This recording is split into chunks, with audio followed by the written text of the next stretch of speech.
Welcome to Ren Behind the Practice. I'm Sophie Campisi. This is a peer-to-peer conversation series with holistic practitioners, coaches, and healers who are actively building and evolving their practices. And we're bringing forward the conversations that most of us are craving to hear more of.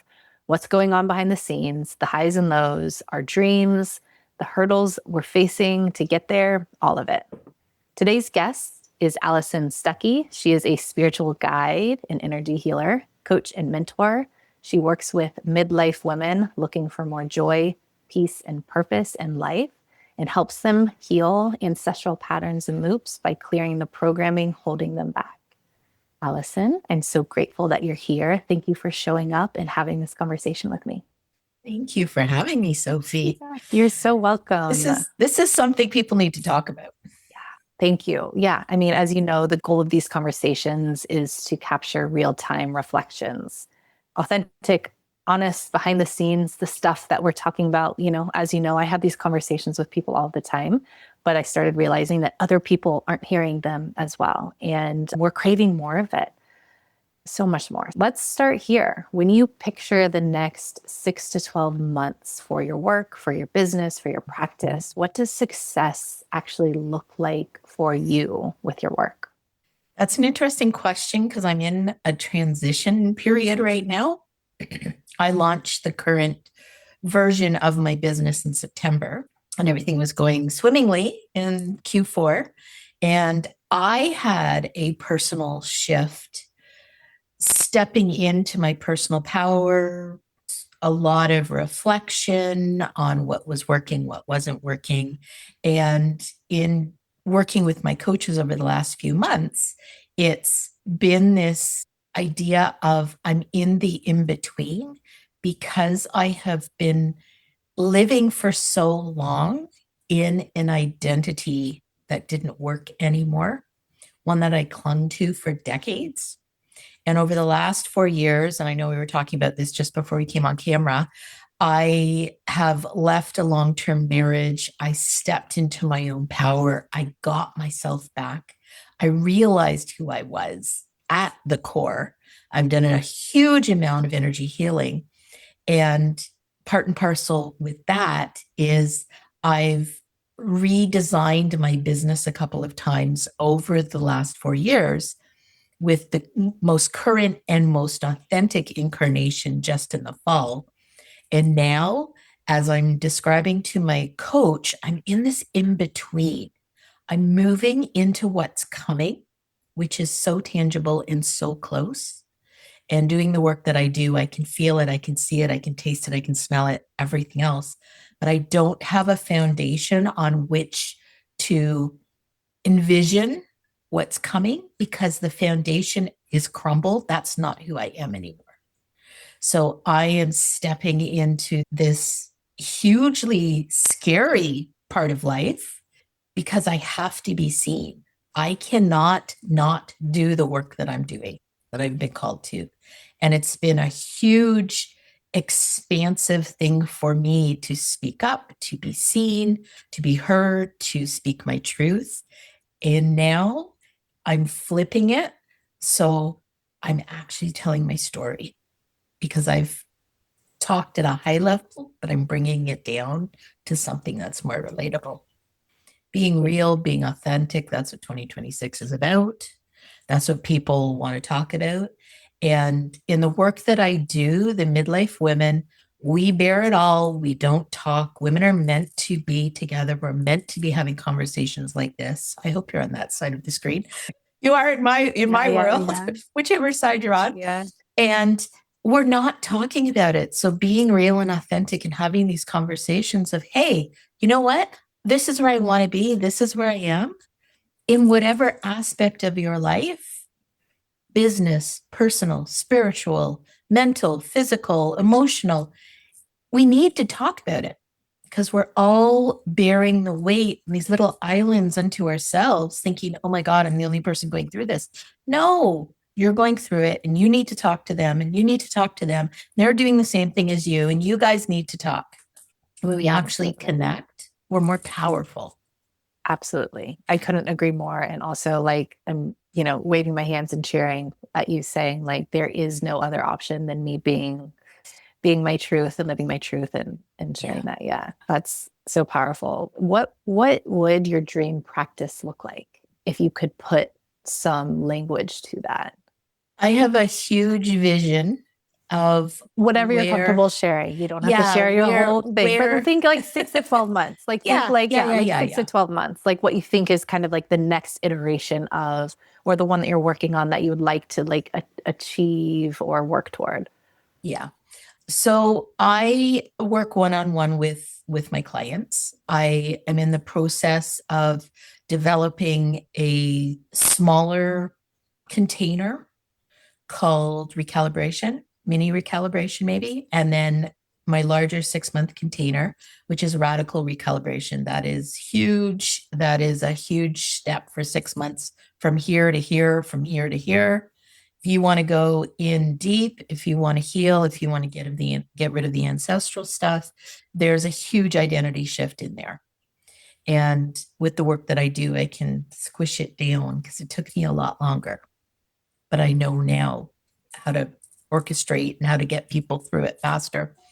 I also see I have a goal of 25 speaking engagements this year.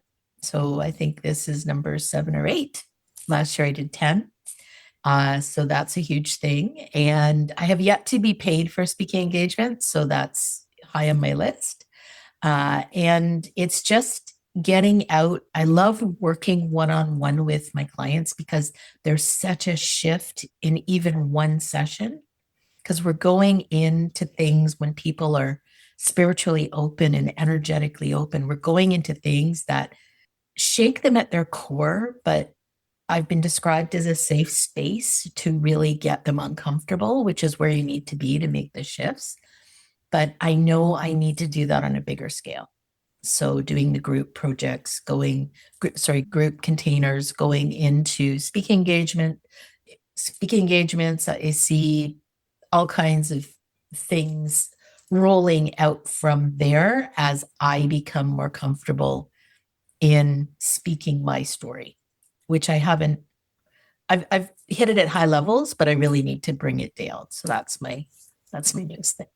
What do you think it's going to take to get there? Like what feels like the next step for you Mm. to to get to those kind of goals and those visions? Yeah, it's interesting in the work that I do and who I am. I am incredibly spiritual and I'm an energy healer. I'm super in tune with my body. And I live in Toronto, so it has been very cold. It's sunny and actually warm today. Warm, it's all relative.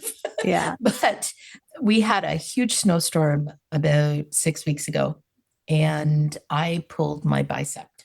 And I have been out of commission, and it is my dominant arm. And I am so I'm right-handed, so it's my right bicep, and I am so right dominant that it was healing, and I pulled it again last weekend. So I've been in pain because it is so prevalent. I also have a hip thing going on, right side, masculine side. So I'm like, what are you trying to tell me? And I was out walking 3 days ago, did not have a chance. Light layer of snow on the ice. I just went up. My coffee went flying. I didn't have a chance. And I landed on my other hip, my good hip. And my whole body went whoop. So I've been having a little bit of pain here and a little bit of pain here. And I've had 3 very intuitive friends say, what is this trying to tell you? Oh, yes. Because we need coaches, we need guides, we need counselors, we need all of our people because we have our blind spots. So this is my big blind spot. And I had a friend actually voice text me the other day and she said, I really feel called. I need to ask you, what is this trying to tell you? Okay, you're the third person. What is this trying to tell me? And I have been in such discomfort. I've been resting a lot, meditating a lot, being quiet.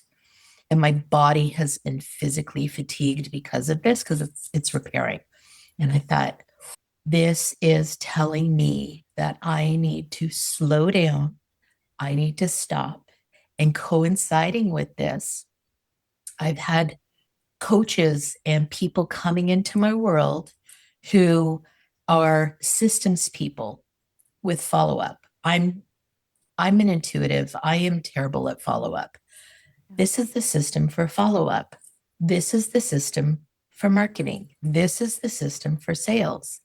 And these are very high level coaches who have offered something that's a membership or offered something that's a mini course.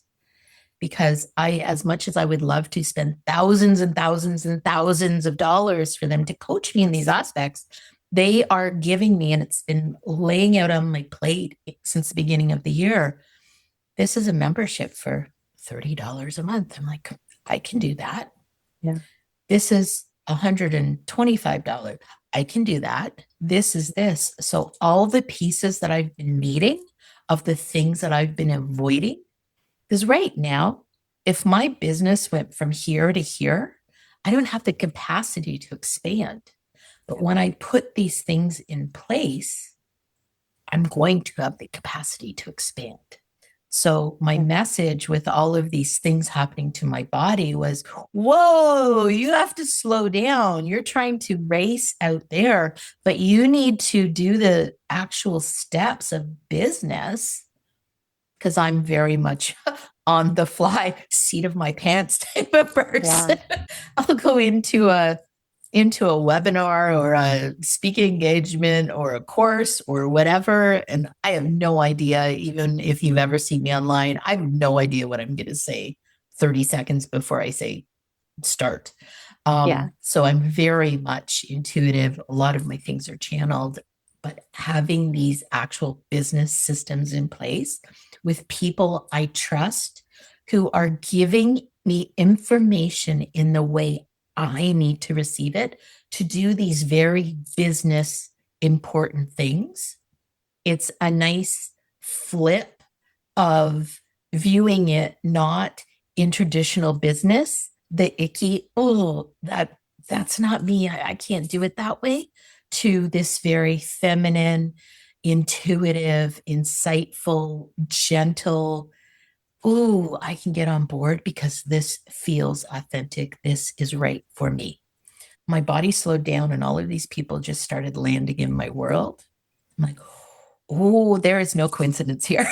What are some of those? What are some of those pieces? Like you mentioned, like systems, but what, like specifically, what are they that you feel like you need to incorporate? Yeah. So I was languaging and it didn't feel in my messaging right because I was going in opposite of how I needed to go in. I was going in pain point first, ouch, and then this is how I solve it, as opposed to this is what I'm offering you. And these might be the symptoms, but this is what you're going to get from me. And this is why you need to work with me. So I worked with somebody. She was premiering a new, what did she call it? Pitch. Mm-hmm. A pitch course. So I did that with her. It was invaluable. So I've switched my messaging around. And then I had this salesperson who I've been following for a while. I have some friends who've worked with her, and it's soft sales, not hard sales. Because and I've had 4 sessions in this group container with her. It's a membership. And it has just been every time. From this is my intuitive, this is how we do it, and it's energy and flow, and and we're doing all the things that I do, which is very feminine, very, very gentle, very intuitive, and energy, and feeling in your body and really connecting in. Oh, and this is my offer. It is X amount of dollars, like that. Here I am in this very feminine to boom, this is my offer, felt very disconnected for me. So it's a very nice transition. So it's sort of marketing and sales together, but it's a gentle transition into, hey, I can get on board because that feels right to me. Yeah, go ahead. And then the third one is CRM tracking. And it's actually a friend of mine who I met about a year ago. And she's had this other thing going on. And she said, yeah, we need to track stuff. Like you need to follow up with people. And we had a conversation because I am not a person who follow up's okay for me, but I'm going to see your messaging. And if I want it, I'm going to reach out to you. That's how I work. You can touch back and remind me, oh, yeah, I said I was going to do that. I wanted to do that. But I'm going to reach out, and somebody constantly reaching out to me feels very icky. And she said, that's not how most people work. You need those touch points. So we're instilling a system that is going to be authentic, is going to be, hey, I need to follow up with so and so because they said they wanted to hear more about X, Y, or Z. So she said, we're going to do this so it feels right to you. I know who you are. So it has to feel right to you. And I know it has to feel right to you. So we're putting together a couple of things. It's not just hard on the computer CRM. It's going to be a little softer as well. Totally. But yeah. What you're things just landed for me, Yeah. which was there are no coincidences. No. What you're saying is something that I hear all the time. And it's part of, part of what's been so fun for me. I'm a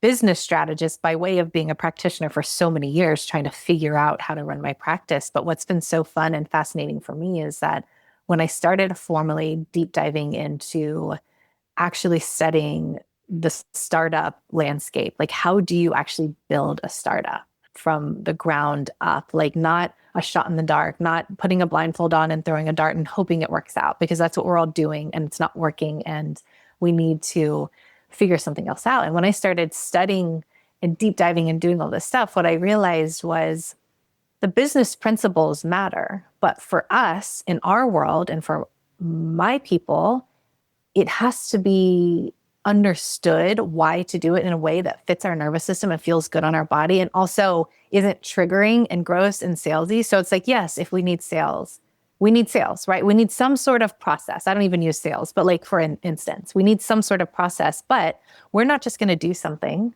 just because we need to do it. And everyone says, oh, we'll build a funnel or do this or whatever. It needs to feel good on our nervous systems, right? Like it needs to not feel icky. And so that's been part of what's been fun, fascinating, hard for me is translating all of the business stuff and the business principles that I know are needed, are necessary. We can't do just one or the other, as you're already saying. We can't just follow completely intuitively or being too immersed just in our work. Because if we're not also touching on the business side, like there's not going to be some flow and we can't lean too far on the other side.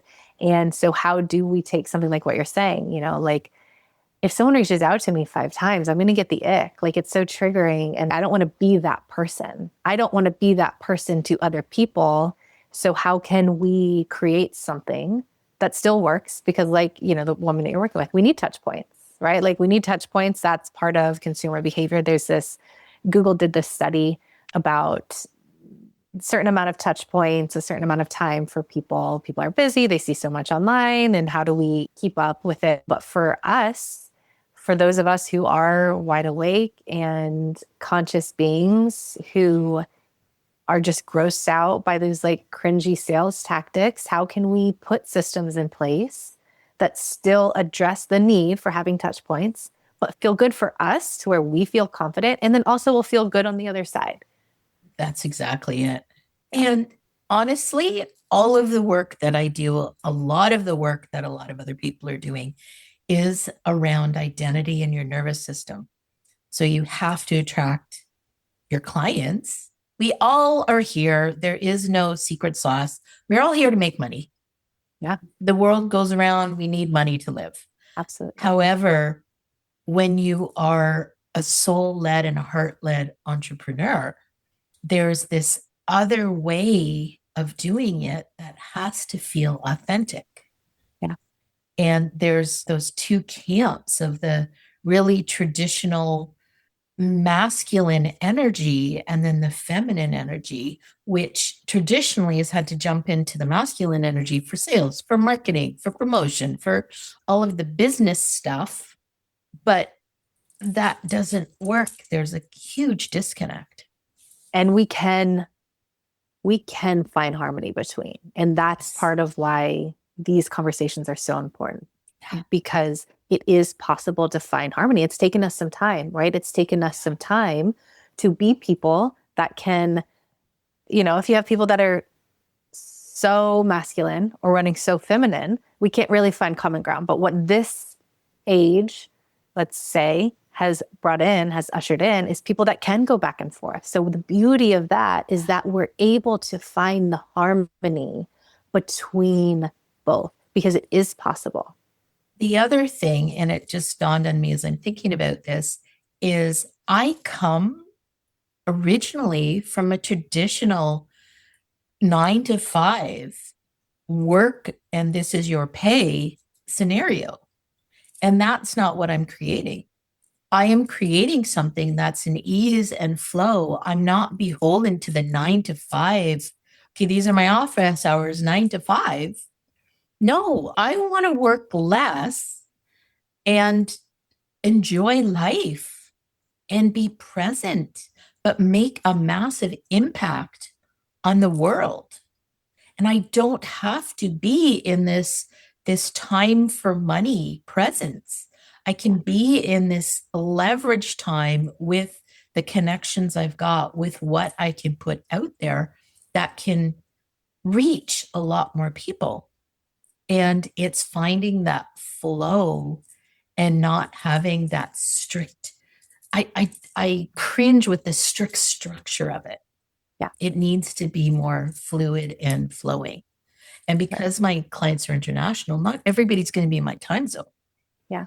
So if I take most of the day off and I'm working with people on the other side of the planet, then I'm working later at night, but I've had the whole day off doing whatever. And I've got 2 or 3 hours that I'm working with clients, 15, 16 hours difference from me. We have to be able to put systems in place that support us, who we are, which is, we are wide awake, conscious, autonomous beings that aren't going to fill in the cattle things, whatever. We're not just following sheep. We're not just going to follow the thing in front of us. And because it hasn't always historically looked like that, we're having to pave the way, and it's possible. And that's what part of the joy of bringing these conversations forward is. It is possible, and we have to get creative, and we can't forget our systems and we can't forget our structures, because they are vital, but we can rebuild and create them in a way that actually supports us and our nervous systems and the businesses that we're building that can set us up for longevity. And it's so important. Yeah. What do you feel like, if anything, feels hardest about getting those things in place? The things that you talked about, like, what do you feel like is getting in the way, if anything? I was talking yesterday to the follow-up system person, who's a friend of mine. And I said, this is something I know I need, and I know working with you, it's going to be in alignment, but it makes me want to throw up right now because it's that in between. I'm not who I was, but I don't have a foundation on which to project. My brain is still in that in between of figuring out who. There's nothing on which to have the foundation of who I'm becoming in this next phase, which is coming really quickly. And the idea of having she said, no, don't look at the whole thing, because she's showing it to me. And she said, this is this week. You have like 10 things to do. I'm like, oh, I can do 10 things in a week. I can follow up with 4 people a day. Yeah. Boom. Okay, my day's done. Yeah. Like that concept, I'm still in this, yes, 100%, but my human experience is going, but no, you have to work 8 hours a day. And I can see this, and I'm in the transition. I'm over here. If this is the was and is coming, I'm like here, but I'm still, because it's been so ingrained, and I worked 9 to 5 and I worked corporate many, many years ago, but that's still the structure of, well, it's 5 o'clock. 5 o'clock somewhere, you can have a glass of wine now. Not that I drink a ton, but it's this mentality. I'm like, no, I'm free. I did my 2 hours of work And I'm going out for a leisurely lunch with friends for like 4 hours because I can do that. Yeah. It's rewriting and releasing that conditioning. I was talking to someone earlier, and my version of that, especially when I had my first son, I have two little boys right now, a 3-year-old and an 11-month-old. So I have littles. And when I had my first son, I remember specifically for some reason it took about 9 months to like really get through the first really uncomfortable shedding of conditioning of more work equals more success. And it took having a child to push me through and push that. And one of the things I had to like mentally shift my mindset was, if both of these things are aligned for me, my business, my work, what I do in the world, and starting a family and being the mom that I want to be, if they're both meant for me, okay, check in. Yes, they are. Then they aren't competing. It wouldn't be, right? Like if they are both truly meant for me, they aren't going to compete. So I have to, and I still do sometimes, although I've gotten so much better, lean into reminding myself that they won't compete. If it is in alignment for me to be with my family, like I take all the holidays and my kids aren't even school age, but if the parish or, where I live is out, I take the holiday because that's what's there. And I have to remind myself that if that's what's meant for me, that I don't need to be working at that time. Like it's not going to compete. And then, of course, what I already said, the more is more. Like that I have continued to, like, more work does not equal more success. More work does not equal more success. More is not always better. Yeah. Oh my gosh. I mean, that's not an easy one.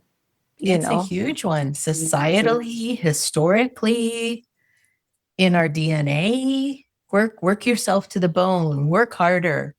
You have to work to be paid, work to be valuable.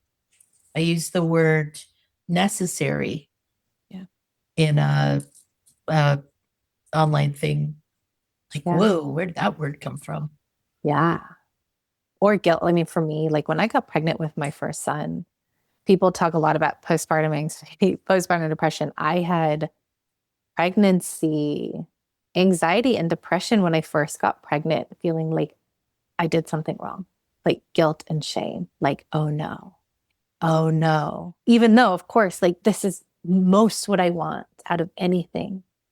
The guilt and the shame that I had to work through, feeling like I did something wrong because this might harm my business. And especially early on in my business, I had investors and I have them and I have fiduciary duties. And I mean, even talking about it now, it just brings me back to this place of just like, I just feel that in my body. And for me and for anyone else who's felt that as a woman who is also supposed to be here and be doing amazing work in the world, that having a child or wanting to take time off or whatever it is can make us feel guilty or shameful that we're doing something wrong. And that was a big part of my pregnancy journey before I had my first son. And I had to work the heck through that because, and it's sad. It's sad when I think back on it, that so much of my pregnancy with my first son, that was my emotion, feeling like I did something wrong or feeling guilt and shame, like I was going to let my business down or let my work down. But it's just true, and I had an investor very early on before I was pregnant and before I was together with my partner say, I want to invest in you, but what if you meet someone and you want to become a mom? I'm thinking, no, at the time, but then it happened and I was like, oh my God, what's he going to think? What are they going to say? Are people still going to believe in me? Are they going to still invest in me? Oof, that's heavy. That's that other servitude and repression, suppression, masculine, feminine thing going on. Man, yeah. That's a whole other conversation. That's a whole other conversation. But yes, the conditioning around what work is supposed to look like, what success is supposed to look like and how much we should be working and when we should be working and how we should be doing it and where it falls in our priorities list. And yeah, it's such a thing. Okay, before we wrap up our conversation, I want to touch on one more thing. We talked, thank you for sharing with us your vision, your work, your transition, the things that you're putting in place to get there, to fulfill your dreams and your goals for it, the things that feel hard. If it doesn't happen, as in you having the ability to evolve your work sustainably and successfully, right? Like the real truth of if we can't get our businesses to work is, like you said, we can't make money, right? So many of us are having to take second jobs or having to quit and having to completely pivot because we can't figure it out. You know, if it doesn't all work in some way, what is the cost to you? Cost to me or cost to the world? Any, right? Any. What is the cost of that? I've been in figure it out mode for so long, it seems, that I knew I had to be ready. And I wasn't ready. I said I was ready. I felt ready. Being in this place now, accepting these things, I'm ready. And I know there is success in my future. It's been energetically and spiritually and emotionally and astrologically, the last few years have been really topsy turvy. And everything on those levels is in alignment for my success in every aspect, foundation of my life going forward in 2026 and beyond. So I have this trust in knowing that it's going to happen. And now I'm ready to put these things in place and ready to show up and be the person that I'm meant to be. If it doesn't work out, I know I'm going to be okay because I'm being guided to do what I'm meant to be doing.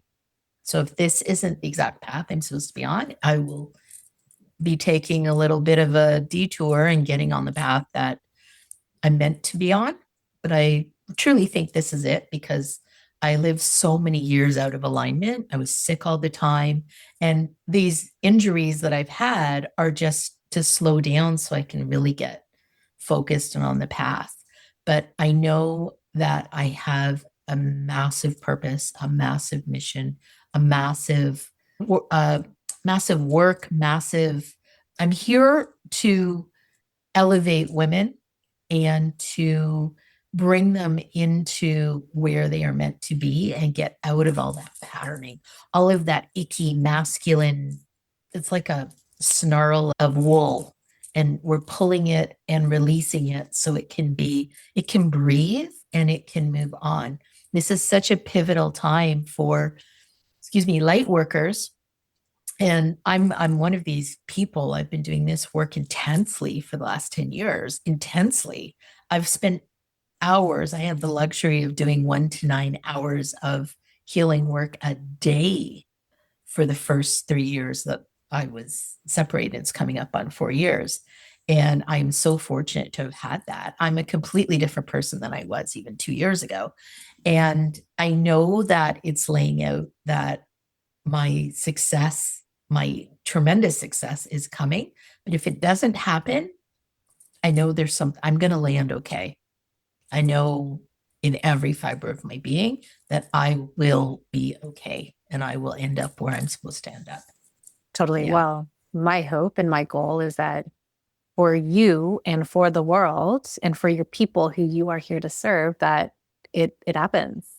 We, as in like us all together, working toward closing the gaps to make sure that the work we are here to do in the world comes out into the world, right? People need us. So I'm here cheering you on and Amazing. yeah, and hope. Alison, thank you so much for having this conversation with me today. If you're listening and any part of this felt familiar, I want to name this. You are not alone. Wanting a sustainable, profitable, meaningful practice is completely reasonable. It's what we are here to do and be. And the messy middle does not mean that you're doing it wrong and that you're not meant for this work. Again, Alison, I'm so grateful for you, cheering you on in what you're building. And if you want to reach Alison, I will have all of her links in the show notes. You can find her there, and we will see you in the next episode of Ren Behind the Practice.